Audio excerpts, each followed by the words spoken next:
নিরামিষ দিনে বাড়িতে রান্না করে খেতে কিছু ইচ্ছা করে না? তাহলে এই রেসিপিটা একদম তোমার জন্য। পটলের দোরমা রেসিপি। তার জন্য পটলগুলোকে হালকা করে ছাড়িয়ে নিতে হবে, পুরোপুরি ছাড়ানো একদম যাবে না। তারপর মাথা থেকে একটুখানি কেটে একটা চামচির সাহায্যে পটলের ভেতরে যে সমস্ত দানা রয়েছে সেগুলোকে বের করে একটা সাইডে রেখে দিতে হবে। ফেললে কিন্তু চলবে না।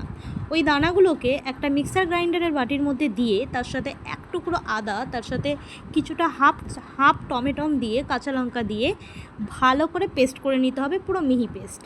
অন্যদিকে একটা কড়া বসিয়ে তার মধ্যে সর্ষের তেল দিয়ে তার মধ্যে ফোড়ন হিসেবে দিতে হবে কালো জিরে ফোড়ন।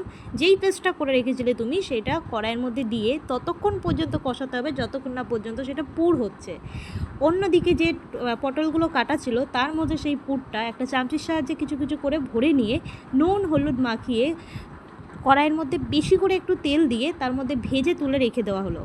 তারপর ওই তেলের মধ্যেই ফোড়ন হিসেবে দেওয়া হলো কালো জিরে। তারপর অন্যদিকে পেস্ট করে রাখা টমেটম, আদা, পোস্তর পেস্ট কড়াইয়ের মধ্যে দিয়ে যতক্ষণ না পর্যন্ত তেল ছাড়ছে ততক্ষণ কষিয়ে নিতে হবে। তেল ছেড়ে এলে পটলগুলোকে তার মধ্যে দিয়ে কিছুক্ষণ নাড়াচাড়া করলেই তৈরি আমাদের পটলের দোরমা রেসিপি। সত্যি বলছি বন্ধুরা, নিরামিষ দিনে যদি এই পদটা ভাতের সাথে থাকে তাহলে এক থালা ভাত তুমি নিমিষে খেয়ে নিতে পারবে। যাই হোক, ভিডিওটা কেমন লাগলো অবশ্যই নিচে লাইক অ্যান্ড কমেন্ট করে জানিও কিন্তু।